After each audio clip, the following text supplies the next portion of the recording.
Hola, soy Sara Pérez Tomé, CEO y fundadora del Gabinete Sofía. Nuestro lema en el gabinete es: no se trata de pensar mucho más, sino de pensar de otra manera. Y nos dirigimos a ti, que si quieres conseguir ser feliz con tu pareja, en tu trabajo y con tus hijos, te invitamos a que nos sigas en este podcast. Hola a todos, ¿cómo estáis? De nuevo soy Sara Pérez Tomé y vamos a ir en la línea de conciliar familia, padres y alumnos, y hoy me gustaría hablar del bullying infantil, no tanto el adolescente, sino el que a lo mejor se puede producir desde la misma guardería a la que empiece a ir tu hijo o la educación infantil. Vamos a hablar de ello porque realmente hay veces que uno puede creer que su hijo no le aceptan sus amiguitos de clase, y a lo mejor es verdad, pero a lo mejor no es verdad. Entonces tenemos que mirar varias áreas. Por un lado, si es verdad que el niño no es aceptado en la clase, ¿por qué será? Si es verdad que somos nosotros los que no hemos preparado al niño a vivir una vida social más amplia que la de su propia familia, o si realmente existe una especie de bullying de guardería, que en algunos casos, por desgracia, sí existe.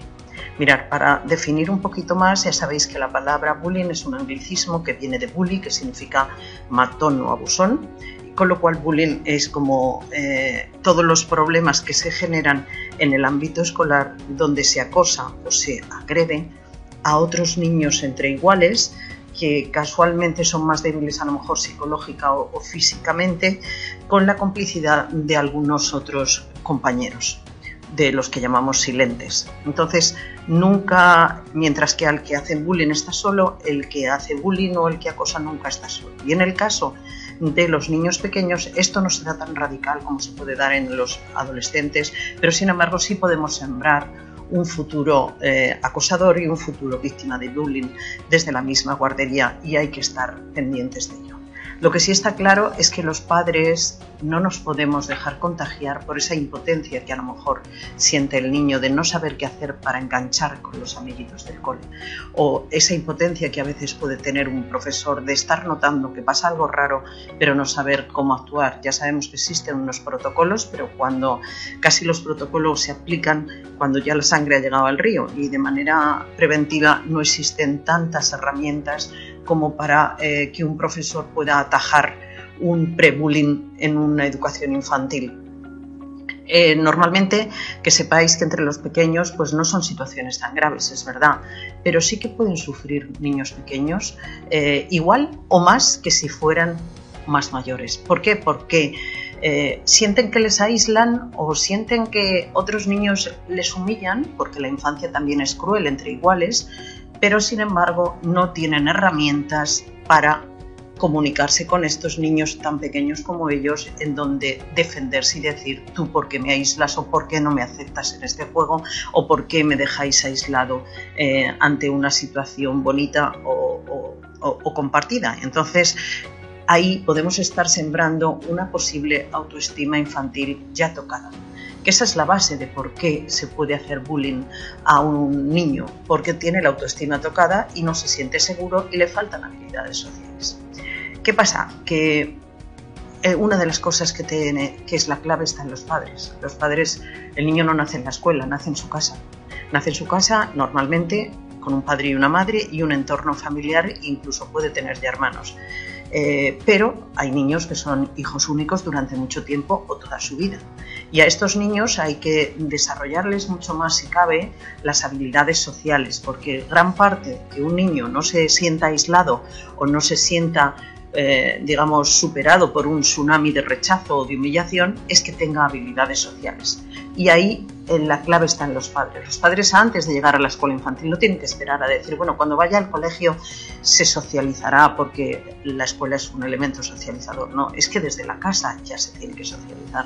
O sea, todos los niños tienen que tener relaciones con otros niños, con otras niñas, incluso fuera de la casa, con una persona empleada del hogar, con los abuelos, con hermanos, con primos. Eso serían relaciones intrafamiliares, pero también tenemos que hacerles que vivan y disfruten de relaciones extrafamiliares, donde ya existen primos, ya existen amigos de sus primos, ya existen actividades de ir a un teatro infantil, a una demostración musical, a una demostración deportiva, a escuchar cuentacuentos. Todo esto los niños forma parte de su desarrollo evolutivo, de que el mundo no solo son ellos, su papá y su mamá, sino que tienen mucho más, que saben que el mundo es muy grande y muy amplio y él tiene que ir buscando su hueco según la necesidad de cada momento. Y si va acompañado de sus padres, casi automáticamente va a sentir la seguridad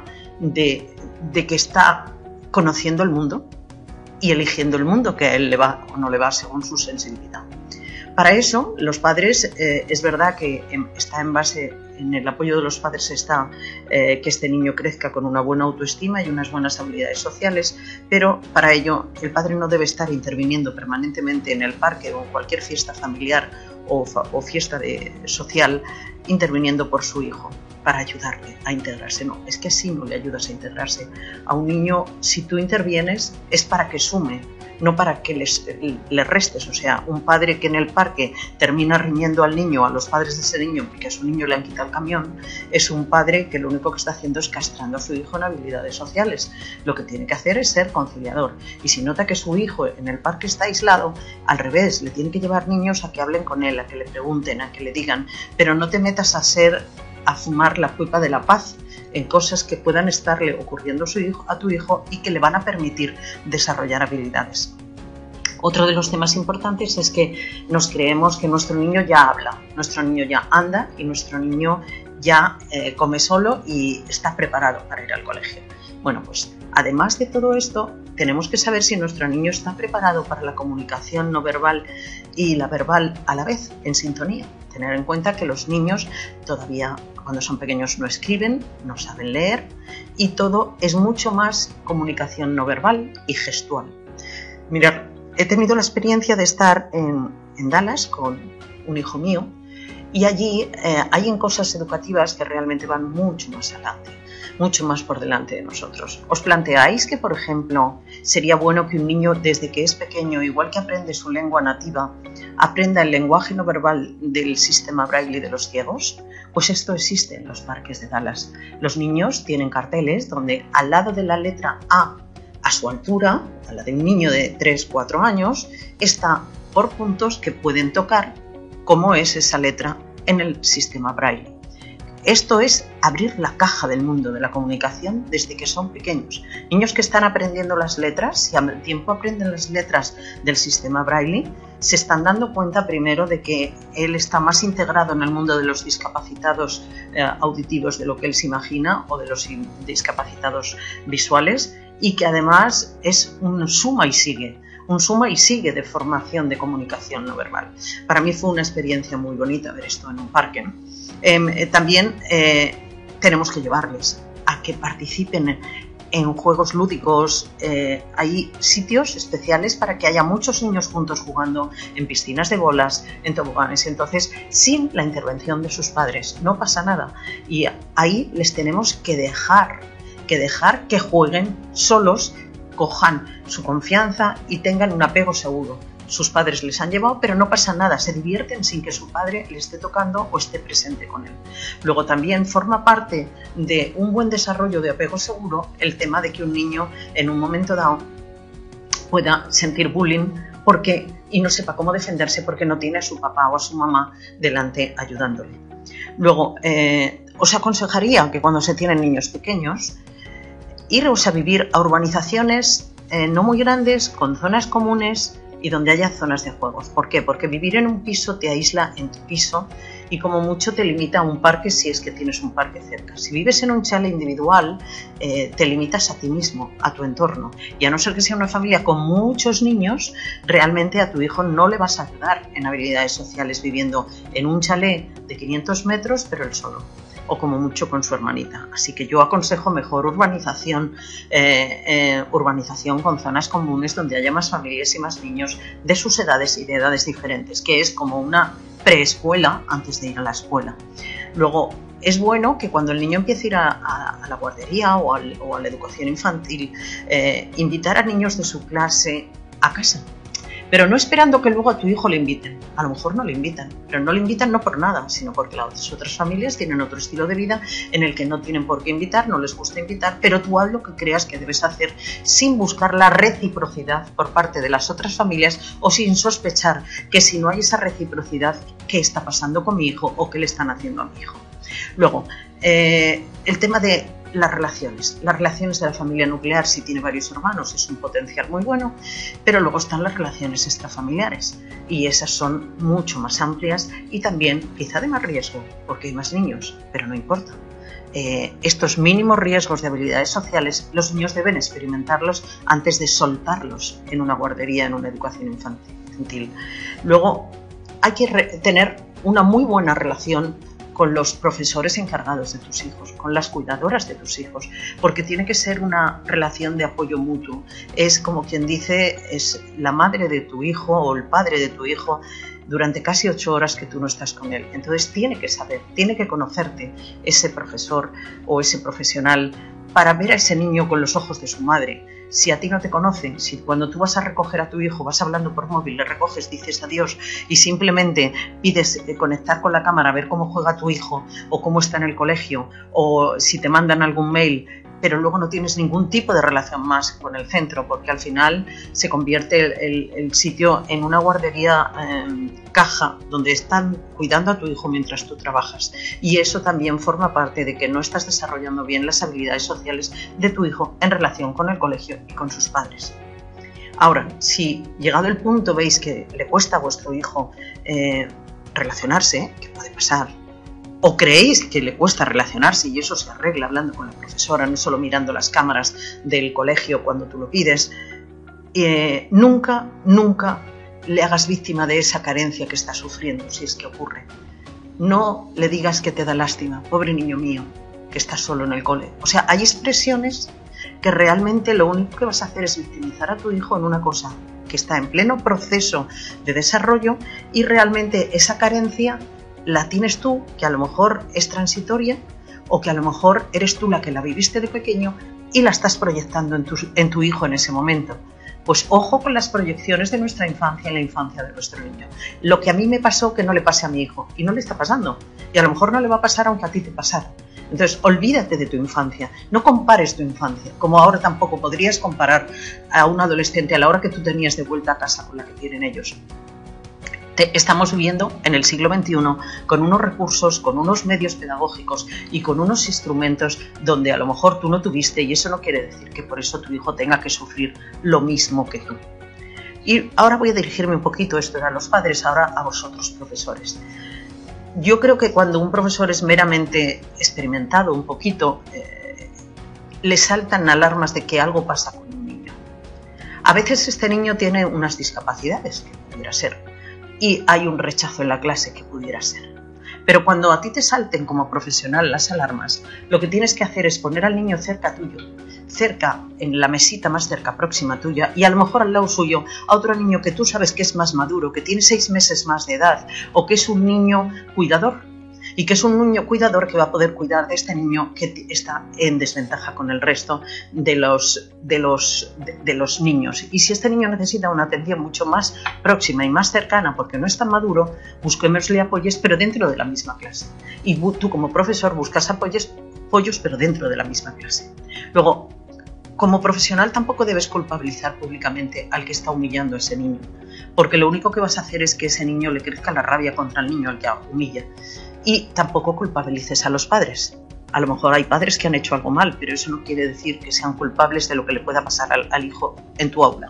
El aula es de tu responsabilidad y la familia es de tu responsabilidad. Esto se arregla hablando más con esos padres, coordinando con los padres formas de trabajo, formas conductuales que deberíais estar unidos en cómo debéis hacer, poner límites en casa y poner límites en la clase y hacer trabajo con los padres, hacer equipo. Si tú no haces equipo con los hijos y te limitas a humillar públicamente al niño que te está molestando otro niño, nos metemos en un fondo de saco. Luego, es fundamental como profesionales que dediquéis tiempo de la clase, que parece un tiempo perdido, a hablar de la pluralidad de distintos niños que hay en la clase. Desde un niño pelirrojo, que son minoría, a un niño oriental, que a lo mejor es minoría, hasta un niño en silla de ruedas, que a lo mejor en esa clase es minoría, hasta un niño con autismo, que seguramente es minoría, todos deben saber compartir las vivencias de distintas pluralidades. Y para eso tú tienes que dedicarle tiempo a disfrutar de esa pluralidad y hacer que tu clase sea muy rica en diversidades de niños que puedan ser de una manera, de niñas que sean de otra, y no fijarte solo en lo que le falta a un niño, sino en lo que tiene cada uno de ellos. Y probablemente es muy probable que descubras grandes tesoros en cada niño diferente a otro. Luego, y te va a ayudar además a llevar la clase mucho más fácil, ¿no? Mirad, hay ciertas alertas para los padres que las podéis ver en casa y que el profesional de la enseñanza no lo ve, porque él ve lo que está en el aula, y es que tu hijo no te habla de la clase, que tu hijo no te habla de nombres de los niños, como que tu hijo pasa desapercibido. Esto tienes que comprobarlo.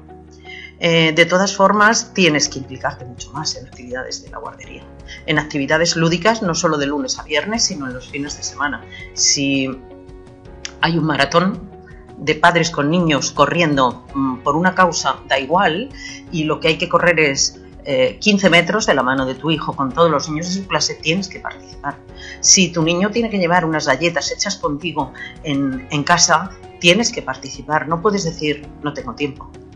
No tienes tiempo, no, porque los hijos hay que tener el tiempo para ellos que también la escuela demanda. O sea, la escuela no es un almacén de niños, es una correa de transmisión de actividades y desarrollos afectivos, neuronales e intelectuales en complicidad con la escuela. Con lo cual sí tienes que participar, si ya no te digo siendo a lo mejor la madre encargada o el padre líder, pero sí participar. Y si puede ser el padre o la madre, también vas a ayudar a un montón de padres y a un montón de niños. Si tu hijo dice que tiene miedo o se pone demasiado nervioso cuando va al colegio o vuelve del colegio, se pone a saltar, mueve las piernas, dice que tiene ganas de hacer pis, pero luego al final no hace pis, pero sí que se muerde las uñas cuando antes no se las mordía, o llora de repente, o grita, o parece que está enfadado contigo, pero no hay motivo para que esté enfadado contigo, tienes que saber por qué. Tienes que saber qué le está pasando.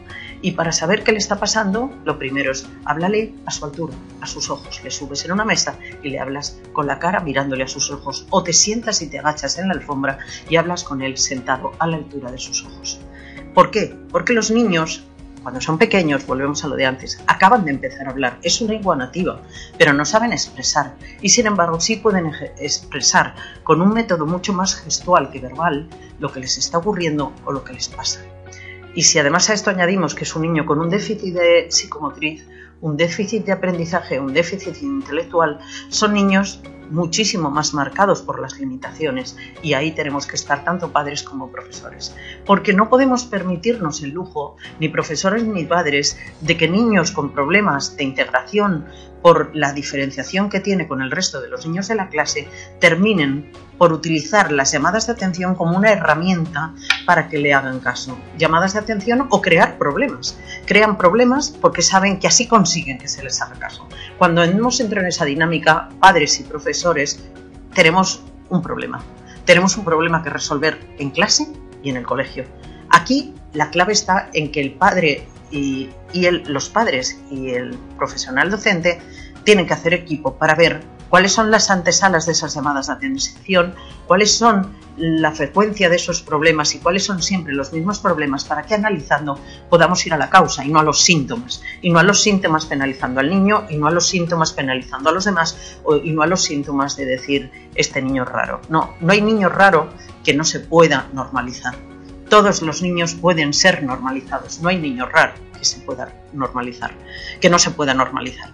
Con lo cual, ¿cuál es el éxito de cuando un niño tiene que entrar en el colegio? Que le hayamos hecho capaz de desarrollar con equilibrio tanto la capacidad intelectual que tenga, la que sea, junto con una sensibilidad especial, que cada niño tiene una sensibilidad única y le tenemos que ayudar a que conozca lo que es la empatía, siendo nosotros empáticos como padres y profesionales con él, y ayudándoles a que entienda lo que es la comprensión, comprendiéndole al primero.